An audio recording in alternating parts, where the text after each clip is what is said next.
श्री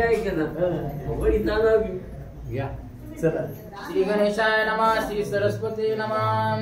निर्जीव पुतळा नृत्य करिता ते मिरवले गैनी नाताय मगास्तपाद निमित्त काय शक्य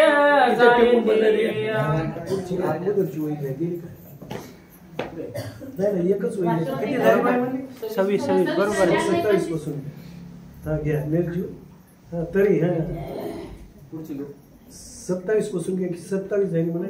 तरी कवी म्हणे पुढील कारण होते मनोनी मचिंद्राने लोकडे द्विमुर्दाने स्नेही तळले पद. लोक म्हणू लागले बाबा हे केलेलं निर्जीव पुतळा असं असताना ते काय केलेलं होतं. गैरीना दहाव्या आद्यामध्ये झालेला होता जन्म. त्या मंत्र म्हणताना याचा कोणाला चिखलाचा त्याच्यात गैरीनाथाचा जन्म झाला. याचे हातपाय का तोडावं लागले. पण यानं पुढचं भविष्य तर जाणलं ताबडतोब करीत नाहीत बघा. असं आपल्याला वाटते या भक्तीनं तपश्चर्याशिवाय याच्यामध्ये हे नाही. याचं काहीतरी पुढे भक्ती पाहावं लागेल तपश्चर्या पाहावं लागेल तेव्हा या नायकराला भविष्य पुढचं पाहिलं. म्हणून तात्पुरतं त्या दुःखाचं शमन करण्याकरता याने हातपाय तळले म्हणतात. तू ते करोनी दुःखाचे शमना पुढे पा म्हणती नेमा नेमा समान उत्तमोत्तमा फळा मिरवू. काय केलं याचे फळ चांगल्या प्रकारे येतील. पण काय तूर्त करून दुःखाचे शमन म्हणजे तात्पुरतं हे दुःख असताना ते काय केलं बंद केलेलं आहे आणि पुढचा नेम जाणलेला आहे. काय करायचं पुढे चांगलं होणार आहे. म्हणून यानं त्या तेलामध्ये गरम करून कडक करून ते हातपाय तळलेत. ऐसा विचार करुणी चित्ती कळो लागले पदहस्ते भगते ते रावणी एक राती पुढे गमती महाराज. काय केलं असं म्हणा विचार केलेला आहे ते काय केलेलं आहे कडक तेल केलेलं आहे आणि तळलेत. आणि मग आता तळल्यावर एक रात्र राहिलेले त्याला खांद्यावर घेतलं निघायला लागले. चौरंगी स्कंदी भावना मार्ग गमित से गौरनंदना मग ग्राम पाहुणी निगुणा बद्रिकाश्रमी पात्र. काय केलेलं आहे त्या गोरक्षनाथानं आपल्या खांद्यावर घेतलेले लेकराला पा कोणाचं लेकरू कोटलं काय पण कशा करता जगाच्या कल्याण संतांच्या विभूती अशा प्रकारे देह कष्टविती परोपकारी त्याच्याकरता आपल्याला कष्ट घ्यावं लागले गेलेले आणि खांद्यावर घेऊन बद्रिकाश्रमाच्या ठिकाणी त्या लेकराला नेव म्हणतात. शीघ्र जाऊनी शिवालयात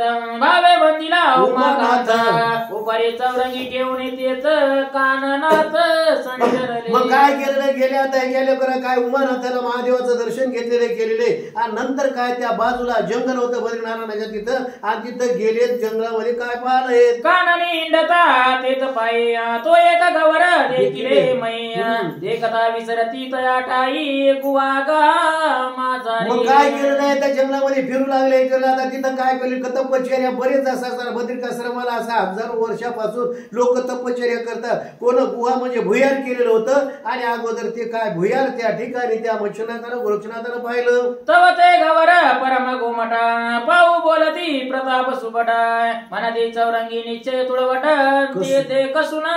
मग काय केलं मनामध्ये विचार केलेला या भुयारामध्येच म्हणले याची कसोटीला लावा म्हणले. कसाला लावल्याशिवाय सोनं नाही. पित्तळ ते सारखे दिसतात ना पण कसाला लावलं सोनारानं म्हणलं ना हे पित्तळ नाही सोनं आहे. तर हे बघा म्हणले याच्या जीवनाचं सोनं करायचं असेल याला इथंच कसून पाहायला पाहिजे. दोघांना विचार केला पावे तरी कैसी रीती मग काय करीते झाले एक शिळा विस्तीर्ण शक्ती गोरक्षनाथे. मोठ्याच्या मोठं भुयार होतं लहान तोंड होतं त्याला काय केलेलं आहे मग आता ते पाहिल्याबरोबर काय केलं मनामध्ये विचार केला इथंच त्याला त्या तपश्चर्याला बसवायचं. मोठीच्या मोठी शिळ आली गोरक्षनाथानं तिथं ठेवली आणली परी गुहाग्रात उचलोनी वरल्या अस्त्र शस्त्र जलपोनी तेत अंधार व्यक्त. काय केलेलं आहे तिथं वरल्या जमिनीमध्ये तोंडाला त्या वरी भुयाराचं तोंड होतं ना तिथं ठेवलेले मंत्र वगैरे शस्त्र असतं त्यानं म्हणल्यावर तिथं काय भुयार सगळं अंधार गट झालेलं आहे. काय केलं ऐसे कृत्य करून ते पुन्हा परतोनी आले नाथा संधी वावणी चौरंगी ते पुन्हा परतोनी गेले. पाहिलेले गेलेला या ठिकाणी याला कसून पाहाय गेले. पुन्हा चौरंगीनाथाला बाजूला बसले तिथे गेले चौरंगीला बोलले आणलं काय म्हणतात अजून जेव्हा ग्रह द्वारा समीपा तरु होता एक विचार रूपा दयाकारे प्रताप दीप सावलित मग काय केलं मोठं मोठं झाड होतं तिथं बसलेले 3 जण बसलेले आहेत कोण ते चौरंगीनाथ गोरक्षनाथ वशिनाथ आणि सावलीत बसून त्या त्या चौरंगीनाथाला काय म्हणतात बैसले परी गोरक्षासे मच्छिंद्र म्हणे बाब उद्देशी भानुग्रह चौरंगासी या चटाई व मला ते काय केलं मच्छिंद्रनाथ गोरक्षनाथाला म्हणाले हे बघ चांगली जागा आहे म्हणजे बद्रिकाश्रमाचं इथं असं असताना भुयार आहे याला काय कर अनुग्रह तू या ठिकाणी दे गोरक्षनाथाला मच्छिंद्रनाथ म्हणतात ऐसे बोलता मच्छिंद्रनाथ गोरक्ष बोलत असे उत्तराते मम अनुग्रह तपाश्रित लाभ होत असे महाराज तुम्हाला तर माहित आहे म्हणजे माझा अनुग्रह जर द्यायचा असेल तर त्याला 12 वर्षाचा नियम करून लोखंडाच्या सुळावर वाऱ्याच्या आरावर 12 वर्ष तपश्चर्या करावं लागते तेव्हा मी अनुग्रह देतो तसा मला देता येत नाही गोरक्षनाथ म्हणू लागले तरी चौरंगीचे अनुष्ठान पूर्ण स्वरूपी मी पाहिना मग प्रसन्न चित्ते देईन अनुग्रह महाराज यानं तपश्चर्या केली 12 वर्ष हे केलं याच्यातून जर पास झाला तर मी 12 वर्षाचा नियम करायचा आणि 12 वर्षाच्या नंतर याला मी माझा अनुग्रह देतो म्हणतात ऐसे बोलता वरद उक्ती मच्छिंद्र म्हणे बरवी नीती तरी याची ठाई चौरंगी प्रती तपा लागी स्थापा काय हरकत नाही मच्छिंद्र म्हणायला आले बाबा बरं झालं चांगली युक्ती तुझ्या जवळ म्हणजे काय याच जागेवर 12 वर्षाचा नियम करायचा चौरंगीनाथाला तपश्चर्याला बसवायचं ऐसे म्हणून गोरक्षासे पुस्ता झाला चौरंगासे हे बाळा तू पूर्ण तपस्वे बसतोसी ठाया गुरु कोणी केवढा जरी असला तर माणसाला काय त्याला आग्रह करून हे करतात आपल्याला माळ घालताना महाराज म्हणत नाहीत घालावंच लागते नाही म्हणतात फक्त बा घातल्यावर बा असं कर वारी कर तू काय कर एखादं तर एवढंच म्हणतात पण काय बळजबरीनं नाही आता नेलंही आहे ना खांद्यावर नेलं बापू तुला काय करायचंय तुझ्या जीवनाचं जर सोनं करायचं असेल 12 वर्षाचा नियम करायचा आणि या तपश्चर्या या भुयारामध्ये बसायचं कसं करतो सांग काय म्हणताय का यावरी बोले चौरंगनाथ मी मान्य तुमचे कर्तव्य आता जे ते ठेवायला राहण्यात येत सांगाल करीना काय हरकत नाही मला तुम्ही म्हणायला लागले ना तुमचं बंध मी असा जरा मला मान्य काय श्रीसा वंदे म्हणायला लागले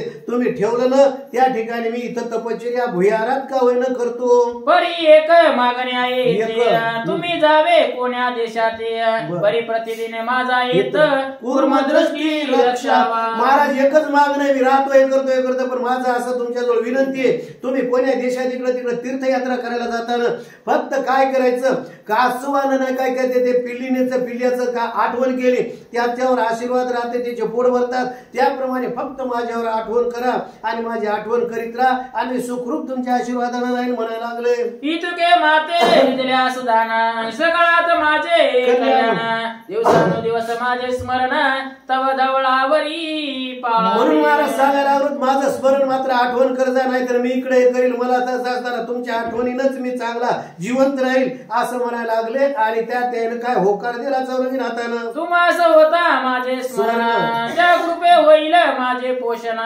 जैसे कुर्मा दृष्टी करून बाळा लागी पोसी तुम्हाला जर माझी आठवण झाली तर माझं पालन पोषण होईल एक आठवणीनं ज्याप्रमाणे कासवानं नाही काय पिलाला पाचवावं लागत नाही काय नाही कासव पिलाची आठवण करते त्याचं पोट भरते आपोआप त्याप्रमाणे माझं पोट भरल्याशिवाय राहणार नाही ऐसे बोलता चौरंगनाथ उभय झाले तो सबंध मग उचलोने गुहाग्रात चौरंगी ते आनंद झालेला एवढं मोठं लेकरू कोणत्या प्रकारचे हे नाही मात्र एवढं काय यानं होकार दिला काय नाही आनंदाच्या बरोबर शिव काढिले आणि त्या भुयारामध्ये चौरंगीनाथाला त्या तपश्चर्याला ठेवलं म्हणतात ठेवले परी त्यास सांगती बारे ऊर्ध्व करी का दृष्टी प्रती शिळा सुटक दिसे स्थिती पडेल वरती तुझं किती अडचण आठ घातली बघा हे बघ काय करायचं हात पाय तर नाही मग आता खालाय काय नाही काय करायचं नंतर सांगतो मला खाला काय द्यायचं ते हे बघ मला शिळवर ये बर काय आणि या शिळवर सारखी दृष्टी पाहायची इकडं तिकडं पाहिलं तर शिव तुझ्या अंगावर येईल आणि तुझी रांगोळी झाल्याशिवाय राहणार नाही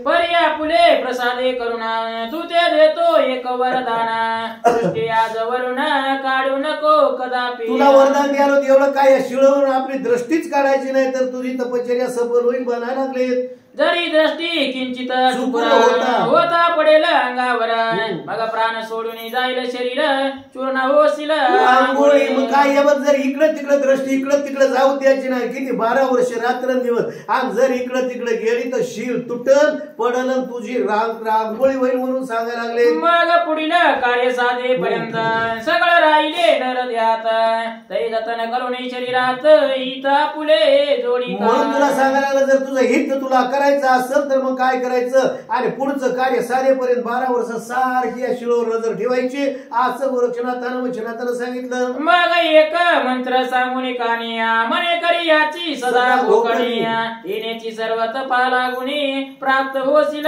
पाडसा. मग काय केलेलं, एकच मंत्र सांगितलेला. या तपय्यानं काय केलेलं, मंत्र म्हणायचा कोणता एकच, आणि याच्यानं तुझं काय होईल, कार्य सफल होईल, 12 वर्ष तपश्चर्या परिपूर्ण होईल. एक मंत्र सांगितला. मग गोरक्ष जाऊन उत्तम फळाते तया सामोरे आणून ठेवित म्हणे हे फळ बक्षुने निश्चिते पूर्ण तपश्चर्या. गोरक्ष गेले त्या झाडापाशी गेले, फळ वगैरे आलेले आहेत. हे बघ बापू म्हणायला लागले, ते फळ टाकायला लागलो आणि हे फळ खायचे, उदरनिर्वाह करायचा. पर्याणी कराया तुते दृष्टी रक्षावी जीवित्व निमित्ते मंत्र जपावा तपवार्ते फळे बक्षावी सुदेश. तपश्चर्येच्या काळामध्ये मंत्र तोंडातून मंत्र म्हणत राहायचा, त्याचं खंडन पडू दे नाही, आणि वरी शिळवर दृष्टी ठेवायची. असं जर केलं तुझी तपश्चर्या परिपूर्ण झाल्याशिवाय राहत नाही, पण लवकर होणार आहे, 12 वर्षातच होणार आहे म्हणायला लागले. ऐसे त्रिविधा गोष्टी तुते सांगितली परी रक्षी जीवाते आम्ही लवकरी करुणी तीर्थाते तुझ पाशी. मग काय केलं, पुन्हा त्या चामुंडेला सांगितलंय, वो याला काय आणता येत नाही, फळ संपल्यावर आम्ही काय करायचं, आणून टाकायचे करायचे. मग आता हे बघ, आपल्या जीवनाचं जर रक्षण करायचं असेल तर तुला सांगायला लागलं 3 गोष्टी. उदरनिर्वाह करता फळ खायचे, आणि तोंडातून नाव स्मरण सारखं ठेवायचं, आणि दृष्टी त्या शिळवरून काढायची नाही, तर तुझी तपश्चर्या सफल होईल म्हणतात. ऐसे सांगोनी चौरंगासे बाहेर निघे गोरक्षेसे शिळा फुले गोवाद्वारासी बंधन केले दृढोत्तर. मग काय वरी आलेले केलेले कोणाचं काय तपश्चर्याला, आणि लय दिवस करू लागलं की काहीतरी अडथळे येतातच बघा. कुठे एखादं हे झालं हे काही बी असो, अडथळा आल्याशिवाय राहत नाही. मग आता यानं सांगितलं, न जाणो काय केलेले, कोणी राक्षस काय करतील, याचा तपाचा भंग करतील, म्हणून काय केलं, ती शीळ पक्की ठेवली त्या तोंडाला, आणि मंत्र म्हणून कोणाला उचलता येऊ नये काय नाही, असं वृक्षनाथानं केलं तिथं. या उपरांती तपाचार शक्ती चामुडा स्मरला लावणी चित्ती तव त्या स्मरता येऊन स्थिती गोरक्षाते भेट. पुन्हा काय केलेलं, चामुंड्याचं नाव घेतल्याबरोबर काय केलेलं, पळत आल्या सगळ्या चामुंडा, आणि नमस्कार केला. काय आज्ञा आहे सांगा महाराज. मनती महाराजा योगोत्तमा कामना उदेली कोण तुम्हा तैसाचे अर्थ सांगून आम्हा स्वार्थ लागी. महाराज बघा, लवकरात लवकर सांगा काय तुमच्या मनामध्ये, आम्ही काम करायला तत्पर होत. सांगितलं त्या बायानं, महाराजानं काम सांगितलं. येरी म्हणे हो सुवाननिया मम प्राण आहे या स्थानी तरी तयाच्या सुधी लागुनी नित्य फळे. गोरक्षनाथानं सांगितलंय, बघ तुम्हाला सांगा, माझा प्राण या ठिकाणी ठेवलेला आहे म्हणले, आणि काय करायचं, याला जर भूक लागू लागले काय केलं तर नित्य दररोज नेमानं फळ न्यायचे, शिळ उचलायचे. तुम्हाला सांगितलेलं तुमच्याला शिळ उचलन, आणि याला खाण्याकरता फळ नेऊन द्यायचे. आणावी परी गुप्तार्थ फळे ठेवावी त्या नकळत शिळे उचलून जावे त्वरित नित्य फळे उपावे. बरं असं करायचं, मुकाट्यानं शिळ काढायची, आणि बोलायचं नाही काय नाही, त्याला न कळत टाकायचे. बोललं तर त्याची दृष्टी किंवा काही मन विचलित होईल, काहीच करू द्यायचं नाही. मुकाट्यानं फळ टाकायचे, ते चाचपून येईल, खायला हातही नाही पायही नाही, इकडं तिकडं दृष्टी पाहायची नाही शिळून, आणि तोंडातून नाव स्मरण. आता कसं खावं सांगा, किती अवघड आहे. चला ऐसे सांगोनी चामुंडेसी चालते झाले तीर्थवासी सहज चाले चालता मैसी गिरणार पर्वती पोहोचले. निघाले आता आले बघा, त्या चौरंगीनाथाला जाऊ लागले. माहूरगडाला जवळ होतं, त्या कुठे गेले, याला गेले बद्रिकाश्रमाला. त्याचं चांगलं केलं, भुयारामध्ये बसिलं. आता माहूरगडाला दत्तात्रयाच्या दर्शनाला आले म्हणतात. चामुंडा सकाळ उत्तम आणूनी देती फळ शिळा उचलून उतावेल काननात सांगितल्याप्रमाणे त्याच्या मुलीने केलं. शिळ उचलायचे आणि फळ नेऊन त्या गोचरंगीनाथा पुढे ठेवायचे. सांडिती परी कैसे रीती गुप्त सेवा करून जाती परी चौरंगी माझती शिळा भये दाटाला काय केलं मग आता बुकाट्यानं चलेत फळ ठेवायला आले. भुयार मोठं होतं, आणि ते आता त्या ढीक पडलेला होता, केलं नाही तर खाता येणं. बरं खावा असं इकडं तिकडं करीत काय तर हाताने घ्यायनं, चाचपूनही घ्यायनं. मग आता या भीतीनं शिळवर दृष्टी आपलं जीवनाचं सार्थक झालं पाहिजे, आपण वाचलो पाहिजे. पाहिजे असं करून त्यानं शिळेवर सारखी दृष्टी तोंडातून नामस्मरण चालू होतं. मनात म्हणे गुरुवचना ती शिळा घेईल तुझा प्राण म्हणून दृष्टी या कारण खंडित रक्षा. मग काय केलं अखंडित पूर्ण सांगितलेलं होतं या शिळेवर दृष्टी सारखी आणि सारखी ठेवल्यावर जर तुझा जर इकडं तिकडं गेली तर शिळ पडल तू मरशील असं म्हणून सारखं ते वरी पाहू लागले. ऐसी भावना अनुनी चित्ती दृष्टी ठेवी शिळे प्रती मुखे नाम मंत्र युक्ती आराधित सर्व. सारखा साधणारा राम मंत्र म्हणायला सांगितलं का घ्यायची नाही. मुखी राम युक्ती म्हणायला लागले. सारखा साधणारा राम राम राम राम राम म्हणतच राहता अशा प्रकारे. आणि लय सोपं होतं हे कलियुगातलंच आहे. माणसाला काय उद्धार जर व्हायचा असेल तर हे होईन मला ते होईन मला पोथी वाचायला जुन्या बाईला वाचायत नाही. आता तरी साक्षर जनता घोषण भारतात झालं की पण जुन्या लोकांना काय बरेच लोकांना वाचता येत नाही. म्हणून काय करायचं देवाचं नामच घ्यायचं. रामकृष्ण हरी म्हणलं की सगळं झालं त्याच्यात. मग आता दुसरं काहीच करायचं नाही बरं काय. पोथीला याचं ऐकायचं हे करायचं याच्यातले काही शब्द माणसाला पाठ होत नाही. रामकृष्ण हरी कोणला येण्या मुख्याला पाठ होते तेवढे मात्र काय करते सांगायला देव म्हणते म्हणे जा. सारखा मंत्र चालू होता. शिळीवर दृष्टी होती. खाण्यापिण्याचं नाव नव्हतं. काय म्हणायला भय करुणा खाऊ विसरला फळा किंचित वायूचे होता गमन तोच यार करीत. वाऱ्याच्या दारावर काय नाही. शिव पडल ती भीती होती. घेता येणं फळ काय नाही. आणि मरून आपण असं असणार जीवापेक्षा प्रयाण काहीच नाही. किंवा प्यार काय करायचं सारखी वरी दृष्टी करायची. तोंडातून नामस्मरण करायचं. एवढं ते खडतर तपश्चर्या चौरंगीनाथ करू लागले. शिळेवरती सदा दृष्टी परिवृद्ध भागी ओपली दृष्टी अंगाला विनामयी पाठी अर्थ काही. शिळेवर सारखी दृष्टी होती. आता काय केलेलं माता तोंडातून नामस्मरण चालू होतं. आता अंग हलवावं तर इकडं तिकडं आता काय करावं. शरीर जर इकडं तिकडं हललं तर माणसाला दिसल्यावर इकडं पाहिजे म्हणून काहीच नाही. अंगही हलवायचं नाही काही नाही. सारखा दगडासारखा बसलेला आहे. आणि वरी शिळेवर दृष्टी तोंडातून मात्र नामस्मरण चालू होतं. म्हणतात जरी करावे चलन वलन नेनो दृष्टीची चपुरपणा शिळा झाली घेईल प्राण मनवनी नाले.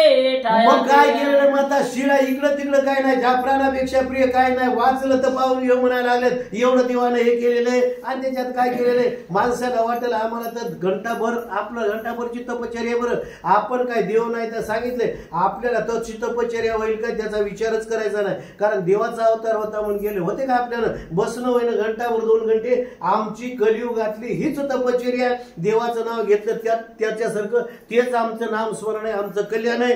सांगायला लागले शिळा घेईल प्राण हे करायला सारखा अंगही आली ना काय नाही. सारखं दगडासारखं अंग झालेलं. काय केलं फळे जरी चाचपुनी घ्यावे हाती नेनो तिकडे जाय आवाज येते चित्त गेली इंद्रिय समजती तया मागे जात. मग काय केलेलं इकडे तिकडे मनामध्ये विचार केला बाबा जर इकडे तिकडे हातानच का होणार इकडे तिकडे फळ घेऊ लागलं हाताला नाही आले इकडे जाते. आणि जिकडे काय केलं मन गेलं तिकडे चित्तही जाते. चित्त गेले तेवढ्या हातपाय अंगही सगळं जाते ना. म्हणून मन आपलं कोणीकडे जाऊ द्यायचे. सारखी चित्त दृष्टी त्या शिळेवर ठेवली. खाचं सगळं विसरूला. वाऱ्याच्या आरावरून देवाच्या नावावरती जगू लागलाय. मग चित्त बुद्धी अंतकरणा हे तो ऐके सती तिघे जन परस्पर्शिता भावने करुणा भ्रष्ट होईल सर्वस्व. चित्त बुद्धी अंतकरण हे तीन एकच असतात. याच्यात एक जरी ढळत मग इंद्रिय सगळे इकडे तिकडे जातात. हे तिन्ही जागेवर राहा म्हणून ते सांगायला.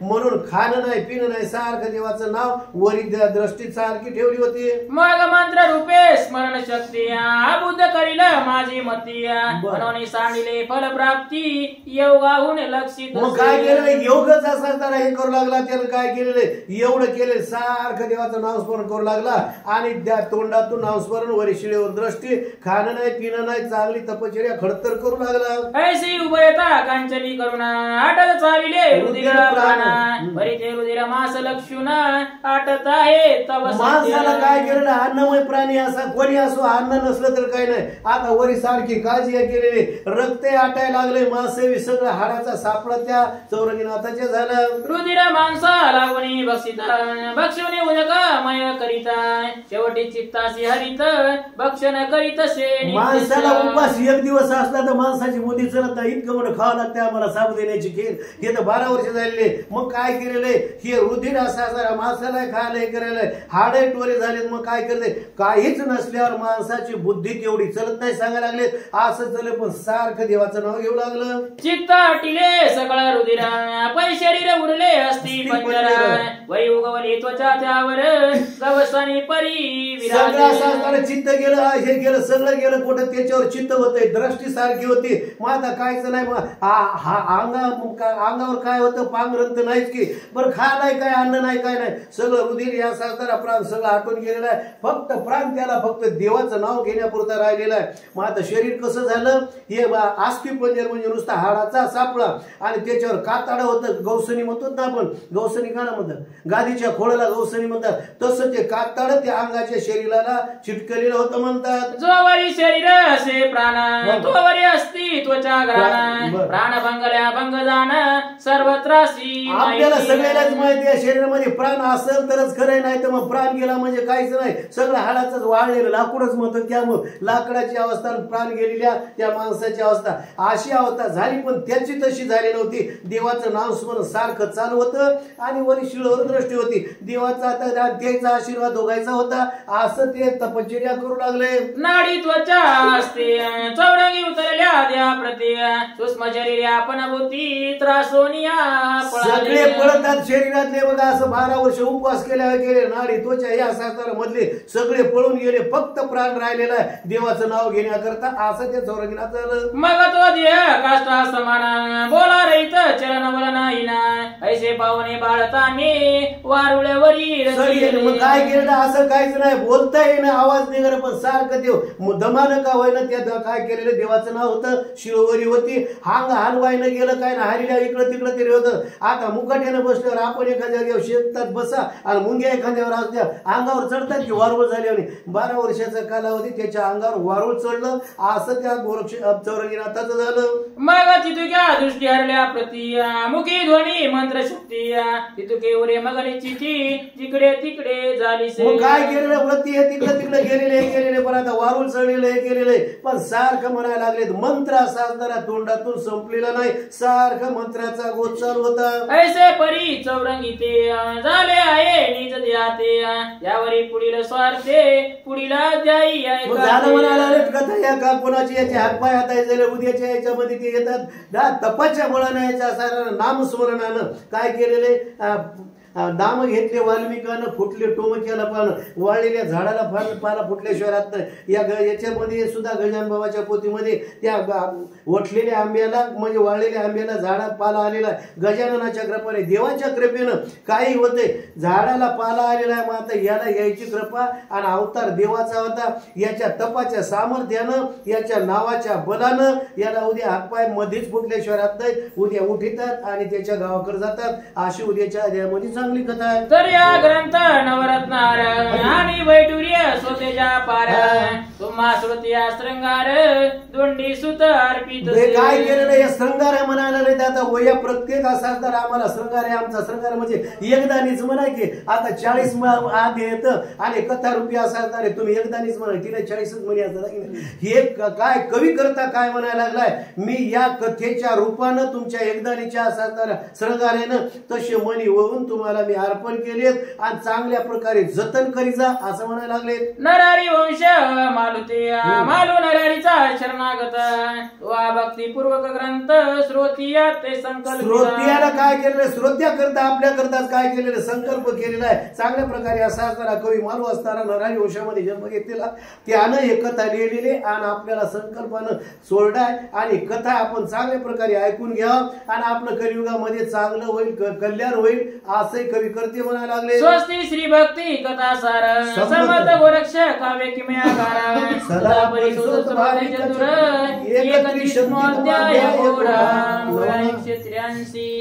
श्रीकृष्णार्पण मस्तु शुभं भवतु श्रीरस्तु श्री नवनाथ भक्तिसार 21 अध्याय समाप्तम. नवनाथ